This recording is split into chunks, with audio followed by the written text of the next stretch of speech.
Hello ladies and gentlemen, my name is Loatin, and if you saw my latest update video, you would probably know that I decided to end my Loatin review series. However, despite that, I would still really like to talk about my thoughts on Crash Bandicoot games. My goal was to review every single Crash game released. However, now that the Loatin review series is practically over, I feel like the more appropriate thing to do would be to rank every Crash game from worst to best. And yes, I am aware, this video has already been done like 100 times already by a whole bunch of other different YouTubers, but I figured I'd give this one the good old Loatin spin on things. I'm going to briefly explain my praises and critiques of these games, but before I get into it, I want to explain a few things. First of all, I'm uploading this in 2025, and I'm still a young gamer, so my opinions on these games are not definitive. They could definitely change in the future. Second of all, I'm only going to be talking about the 9 mainline Crash games and not the spin-offs, mainly because I don't think it's exactly fair to rank games in different genres together. I'm going to be ranking Crash 1, Crash 2, Warped, Wrath of Cortex, Twinsanity, Tag Team Racing, Titans, Mind Over Mutant, and It's About Time. If you guys enjoy this kind of video and want to see me rank other game franchises, let me know. One last thing I want to preface is that I love all of these games. There's not a single game on this list that I actively dislike. At most, I don't care about a game. But there isn't a game on this list that you'll hear me say is a fundamentally bad game. Just because a game is lower than another doesn't make it bad. With all of that said, let's start with my least favorite Crash game of all time. Drum roll, please!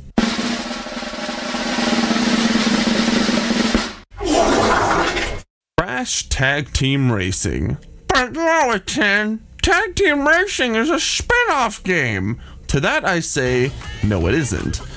Just because it has racing in the title doesn't discount the 50% of the game which is comprised of platforming.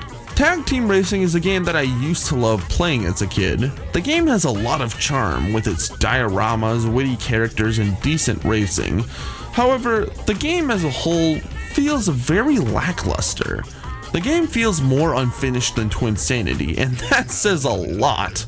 The weird graphics, the try-hard comedic timing, and the odd amount of glitches that somehow made it past QA, the game generally feels lazy. It feels more like a fan game than an official game, and even though I have fond memories playing this game, it's definitely not a game I come back to very often nowadays. If there's one thing about this game that I can give praise for is that the game strikes a very nice balance between racing and platforming, where the other games before this one had a bit of trouble finding that balance. But Tag Team Racing does it perfectly in my opinion. There was never a moment in the game where I felt like one gameplay style was overtaking the other.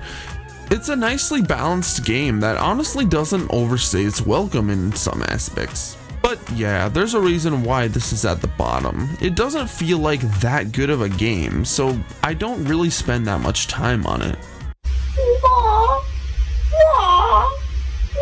After the release of Tag Team Racing, Radical Entertainment would make another Crash Bandicoot game called Crash of the Titans. I remember vividly people hating this game when it came out, even going as far as to say that it ruined their childhood, despite the fact that 90% of the people saying that were still children.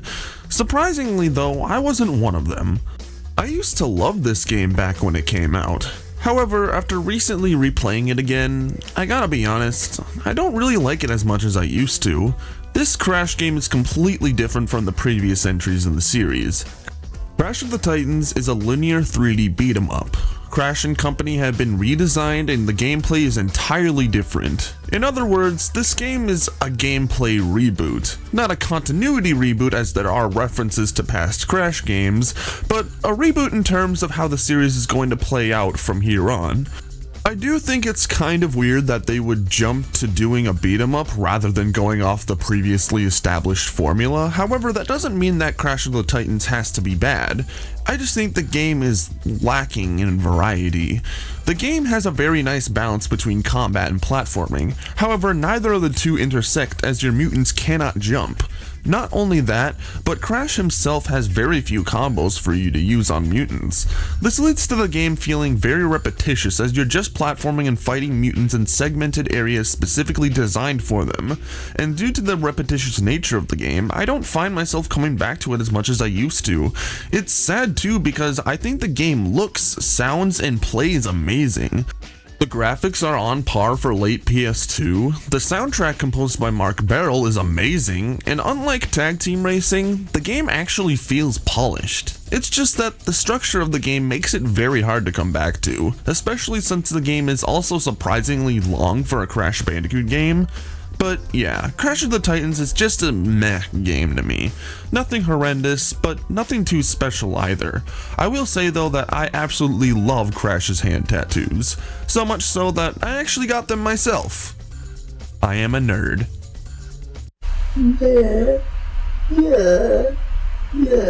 Crash Mind Over Mutant is a sequel to Titans, and I actually remember hating this game as a kid. Now replaying the game as a grown-up adult, I actually have a large respect for the game. I still don't think it's an amazing game. In fact, if you ask me, I think this game and Titans are about on the same level, with this game edging it out just by a little bit. Crash Mind Over Mutant has the same controls and combat from Titans. However, the structure of the game is completely different. Instead of being a level-to-level adventure game, Mind Over Mutant goes for a more explorative approach. All of the explorable areas in this game branch off from Crash's house, and I consider this the best and worst part of the game, because the game has no fast travel system, making you have to backtrack a lot, and the only reason why this was done was to just pad out the game. That screams lazy. However, it really does make you feel like you're going on a big journey. Not only that, but platforming and combat finally intersect as mutants can now jump, which is a huge improvement. Not only that, but you can also store mutants to use them later. Lots of quality of life improvements. However, if the game didn't have such horrible backtracking, I would definitely put it higher on this list. It sucks too, because this game does a lot of things better than Titans. For one, the game actually bothers to bring back Embryo, who hasn't made an appearance since Twinsanity. And he's no doubt the best part of the game, hands down. The game has a lot of personality, and it's legitimately fun. However, it's bogged down by a lot of aspects, hence why it's so low on this list.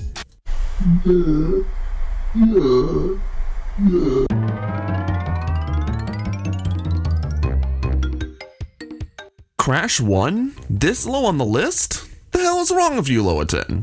Well, I have my reasons. Crash 1 is obviously the first game in the series, and hot damn does it sure feel like it.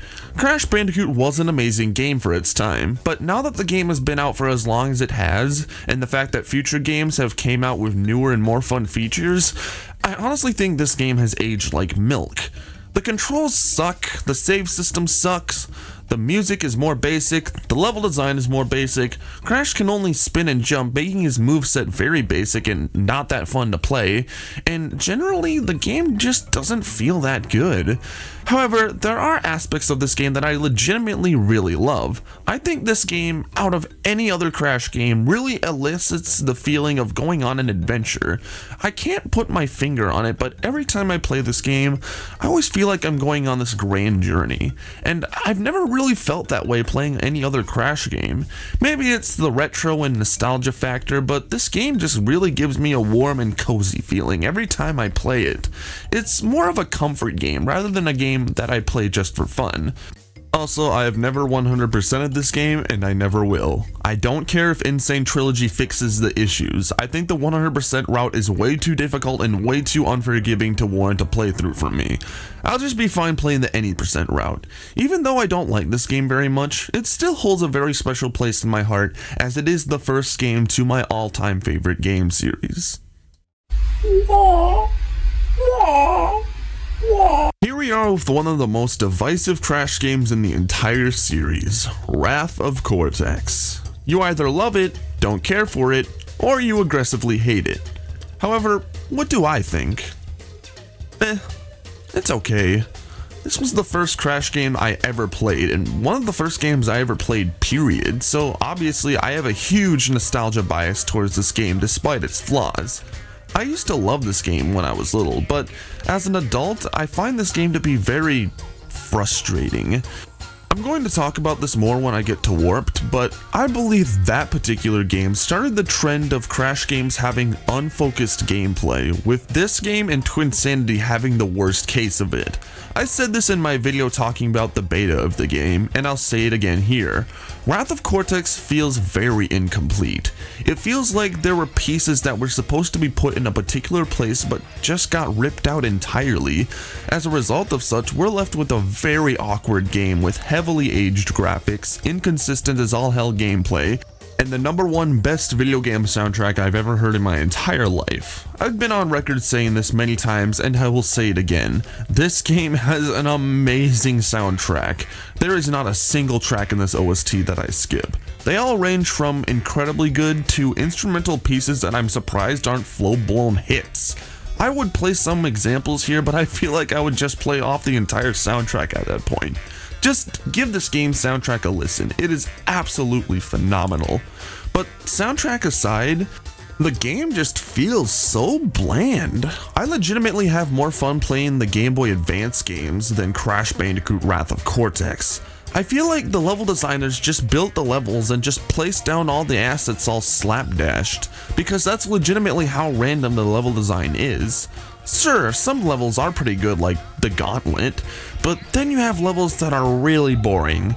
The very first level in the game, Arctic Antics, despite being so nostalgic to me and having the best theme I've ever heard for an ice level, the level itself is really boring. Growing up, I've realized that this level doesn't have that many interesting set pieces. And also, this game, along with Twinsanity 2, has some insane obsession with nitros. Like, look, I don't mind if there are a lot of nitros in a level. However, when they start showing up all the damn time, they start to lose their intimidation factor. It just becomes another obstacle you just avoid that just so happens to kill you. Just, come on, man. I feel like the best part of this game, aside from the soundtrack, was the introduction to Crash Bandicoot. Crunch was essentially the Knuckles to Crash's Sonic. They start out as enemies and become full-blown friends for the rest of the series afterwards. I love Crunch as a character, even if he is portrayed as a Mike Tyson parody in Tag Team. I don't know, I just love the guy. But as for Wrath of Cortex itself, well, I think it's better than Crash 1, but that's not a really hard bar to achieve. It's honestly not bad, but it is very weak compared to the other games in the series. My daughter, niece! While Wrath of Cortex would be my first Crash game, Twinsanity would be my second. Twinsanity, as of late, has gotten a really divisive reputation, because as far as I remember, back then everybody loved this game, even going as far as to compare it with the Naughty Dog originals. While I do think this game is better than Crash 1, I kinda have to disagree. When I first played Twinsanity, I absolutely loved it. However, with each repeating playthrough of the game, my love for it slowly started to dwindle. Nowadays, I feel very in the middle of this game. I love watching playthroughs and speedruns of Twinsanity. I love the acapella soundtrack. I love the humor. I love the fact that all the GUI is completely hand-drawn. I even love the insane amount of glitches this game has. However, I don't like playing Twinsanity that much. Why? Just like Warped and Wrath of Cortex, Twinsanity unfortunately suffers from having unfocused gameplay. However, out of those three games, I think Twinsanity has it the worst. The game has 12 levels, and the developers try really hard to squeeze a whole bunch of these random gameplay styles into what is a really small game. And the worst part, some of these gameplay styles only appear for one level. And look, I understand that the whole reason why this was because the game had a very poorly managed development cycle. In fact, Twinsanity developers J-Mac and Keith Webb just recently uploaded some videos giving their insight on some of the cut content from the game, a set of videos that I really recommend you Twinsanity fans check out. But I digress. The fact of the matter is that due to the game's controversial development cycle, the game had to be made a specific way rather than the way they envisioned it to be. Like, it's very obvious that we were supposed to have more levels playing as Nina Cortex, but alas, that's not something that the final game has. Twinsanity as a game honestly makes me really sad, because it is the perfect example of a game that had so much potential, but got let down due to deadlines. But that's not to say that Twinsanity is a bad game. I still come back to this game on a regular basis. That may be because of the nostalgia bias, but I don't know. I really love the ideas this game brings to the table. The idea of teaming up with Cortex to conquer the demons, or birds of his past. That seems like an amazing idea. However, the only Crash game that does that well in my opinion is Crash Bandicoot Psyched Out, which isn't even official. It's a fan game. The small little 2D fan game is better than Twinsanity in my opinion. If I were to recommend this game, I'd say give it a try, but you might not like it. This game is truly the definition of an acquired taste. I'll still always love it though. Crash Warped is a great game. A great game that just so happens to be really overrated. Yeah, this turns out to be the fan favorite of the original trilogy, and I really don't understand why. I mean, everyone's entitled to their own opinion, obviously, but I don't know. If it weren't obvious by the place this game ranks, I think Crash 2 is a way better game. Why? Crash Bandicoot 3 has a lot of new and original ideas, a lot of which are really fun. Sure, there are some crappy vehicle levels like the motorcycle and jet ski, but for the most part, the game is really fun. The problem is that it's unfocused. I think this game sets a really bad first impression. In the first warp room of the game, only 2 of the first 5 levels are traditional Crash platforming levels. The other 3 involve a completely different gameplay style. And this first impression sets the precedent for all of the content following this warp zone. There are a lot of vehicle levels in this game, arguably too many. And it kinda hinders the overall experience because the levels where you do get to do traditional platforming are legitimately really fun, especially with the new abilities you unlock. However, what does any of that mean when the majority of the game you are controlling a vehicle or doing something else other than platforming? It all just feels ultimately superfluous. That's not to say that Crash 3 is a bad game, far from it. I just personally don't think the game is anywhere near as good as Crash 2. However, I will say that for a PlayStation 1 game, this game is gorgeous. Like, they get away with a lot of stuff here, and I honestly don't understand how this game is still able to run at a consistent frame rate. This is mainly due to the game's time travel setting. While Crash 2 focused on traveling to a set of different locations, Crash 3 focuses on traveling to different time periods, and this makes for some very nicely varied environments. However, to be honest, this game does not have my favorite soundtrack. Sure, this game would introduce the iconic theme song for Crash Bandicoot, but there aren't a lot of amazing pieces in this soundtrack. That's not to say the soundtrack is bad, I still think the soundtrack is very good, it's just that it's not the kind of music I would go out of my way to listen to. If there's one thing I can praise Crash Warped for, is the amazing amount of post-game content. This was the first game I ever 100%ed as a kid, and that's because I found the amount of content to do after beating the game to just be really fun. Case in point, the relics. A lot of people say that the relics don't work, as some of the levels aren't designed to compensate with the concept of speedrunning. To which I say, duh. The whole point of a time travel is to speedrun the level as it's designed. It's to test the skills you've learned so far. Maybe I'm just biased because I'm a huge fan of Sonic the Hedgehog, but I always found the time travels to be immensely satisfying, especially when you get a platinum relic. I don't think I'll ever be able to do what Caddicarus has done and complete every game in the series with all the platinum relics, but regardless, I still find the relics to be an amazing addition to the Crash Bandicoot series. With that said, despite all of what I've criticized about this game, I still think it's a fantastic platformer. I personally have a lot of nostalgia for it. The whole reason why I got this game was because one of my relatives gave me the strategy guide thinking it was the strategy guide for Wrath of Cortex, even though it wasn't. It inspired me to get this game for myself, and it's honestly made for a lot of wholesome childhood memories. If you were to tell me that Crash Bandicoot would get a brand new game 12 years after the release of Mind Over Mutant, I honestly would have never believed you. But I never would have been happier to be wrong in this case. Crash 4 It's About Time is an amazing Crash Bandicoot game. I won't lie, I was very skeptical when I first heard of this game. I first heard about this game through the leaks before I initially watched the announcement trailer for the game. I knew that the game was going to be developed by Toys for Bob, and despite their subjectively amazing work on the Spyro the Dragon remakes, I always thought that in my head that the games they made were very kiddie, for lack of a better word. Case in point, Skylanders. Look, I know a lot of younger people have nostalgia for Skylanders, and look, as someone who did play the first Skylanders when it first came out, I can see the appeal. However, one major issue of these games is that they are way too easy. So to give the developer of these games the Crash Bandicoot license, I was very skeptical. However, I was interested. I remember pre-ordering the game as soon as pre-orders were available, and with that came an early demo for the game, and good lord, I couldn't be any more pleasantly surprised. Crash 4 is an amazing game. The amount of content this game has is astonishing. Multiple playable characters who have levels that are optional, the addition of the quantum mask which changes up the established formula, the flashback tapes, etc, etc, etc. The game is just bloated with content, and the best part is that it all feels polished.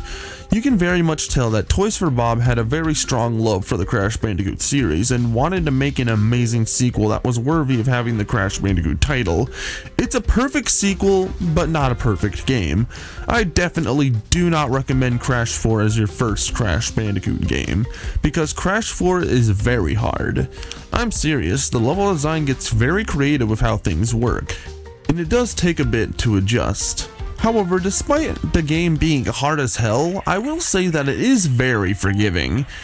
It's not like the game constantly throws random BS in your face and forces you to restart the level because checkpoints don't exist.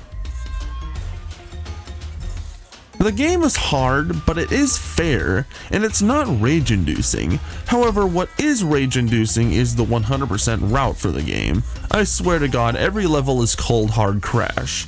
For those who don't get the reference, Cold Hard Crash is one of the most infamous levels in Crash Bandicoot 2, mainly because its 100% route is total bullcrap. The level is notoriously difficult for allowing you to go through an incredibly dangerous and icy death route that you have to backtrack through.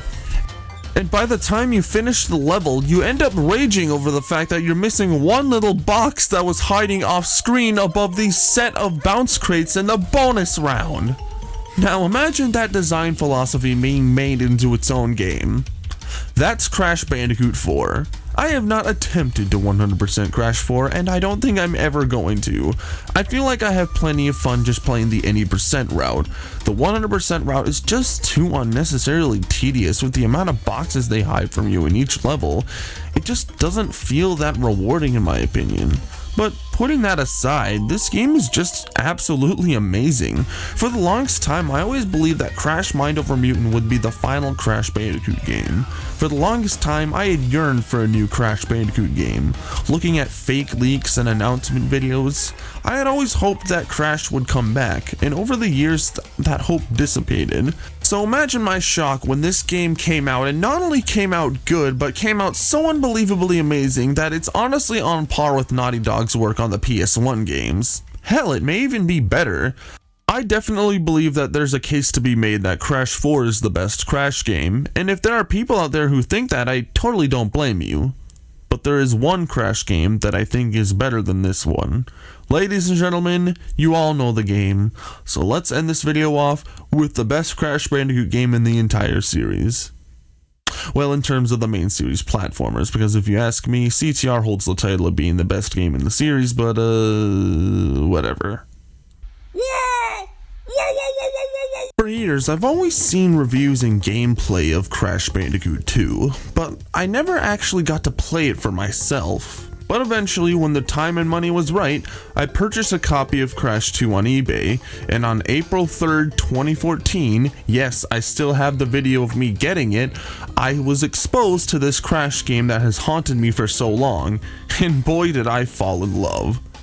Crash 2 is honestly, in my opinion, the quintessential Crash Bandicoot experience. If you have never played a Crash Bandicoot game before and have wanted to get into the series, this is the one you want to start with.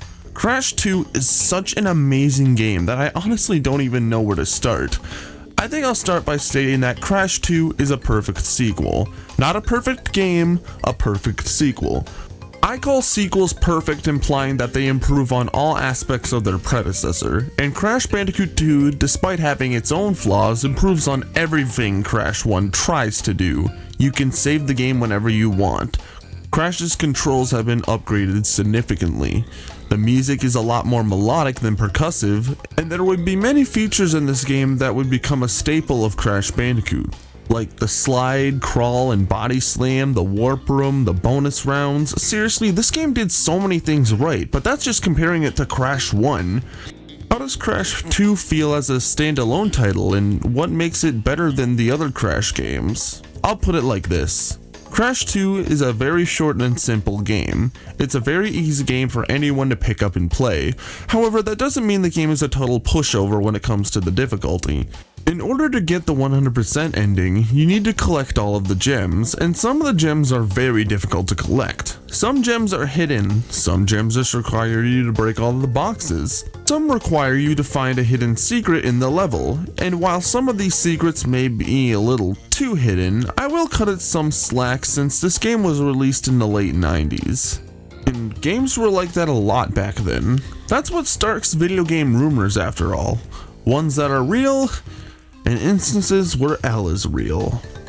But while the game is pretty easy in terms of the any percent route, the real challenge comes in doing the 100% route, and this is one of the very few games where the 100% route is actually kind of enjoyable in my opinion. It's difficult, but it's not unforgiving. It has the perfect balance of difficulty. And look, I'm not going to sit here and pretend like the game is perfect. Like, the plot near the end of the game tries to pull this plot twist that Cortex was really the villain the whole time, but it's not really a plot twist when A, he clearly has an evil agenda in the intro cutscene, and B, the title of the game is Cortex Strikes Back. And don't even get me started on the final boss. This has to be the worst final boss I've ever played in any game ever. It's literally 20 seconds long, and it serves no challenge whatsoever. And that kind of hurts because for a game this amazing, and with a game whose prequel had an amazing final boss, it really felt like a huge letdown. But honestly, that's my only real major flaw in this game. Well, that and Cold Hard Crash. I hate Cold Hard Crash. But aside from that, Crash Bandicoot 2 is a must-play if you're a fan of platformers. It's a fun game with good graphics, an iconic soundtrack, and some of the best level design I've ever seen in a Crash game. And yes, I still hold by that. If there's one game you want to choose to play from this list, Crash 2 is that game. It is simply put, amazing. So those are my thoughts on all of the mainline Crash Bandicoot games. Again, I have to reiterate that despite all of the criticisms I've given these games, I don't hate any of them, and I'm still a diehard Crash Bandicoot fan to this very day. I don't know what it's about, whether it's the simple yet addictive gameplay or its unique world and characters. Crash Bandicoot is honestly a really huge cornerstone of my life, and I honestly wouldn't be the person I am today if it wasn't for this silly little orange Bandicoot. So what's next for this channel? Well, I just recently broke not 4,000, not 5,000, but 6,000 subscribers, and I am just so amazed. Thank you, legitimately, I mean that wholeheartedly. I do have some videos planned in the pipeline, one of them being another beta video, one that has been requested for a while. In addition to that, for those who don't know, I recently finished and released my second full Crash Bandicoot fan game, Crash Bandicoot Supercharged. The game is available for you to download and play for free on GameJolt. In terms of what I'm going to do in the future for game development, I'm planning on making one final Crash Bandicoot fan game, but after that, I'm pretty much moving on to doing my own original stuff. I haven't even began working on the new fan game yet, but as soon as I do, I'll be sure to let you guys know. One final thing to note of before I sign off for today, I've been looking at the analytics and I've noticed that the majority of you guys are really into my Crash Bandicoot content, and that's awesome. And I'm assuming a lot of you guys were wondering why I decided not to include any of the Crash Bandicoot spin-off games.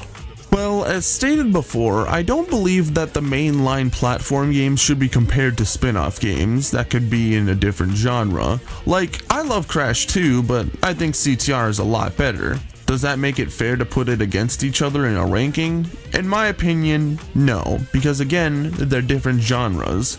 Not only that, but there's also a personal reason. Quite honestly, while I have sampled all of these games, I've never actually beaten most of them. I think the only two I've beaten were the racing games, and that's it.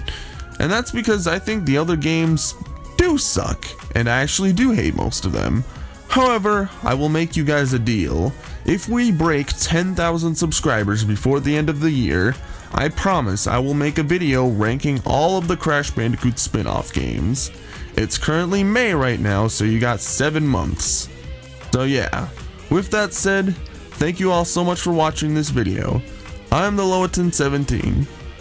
Thanks for watching. I said that twice, but whatever. Bye.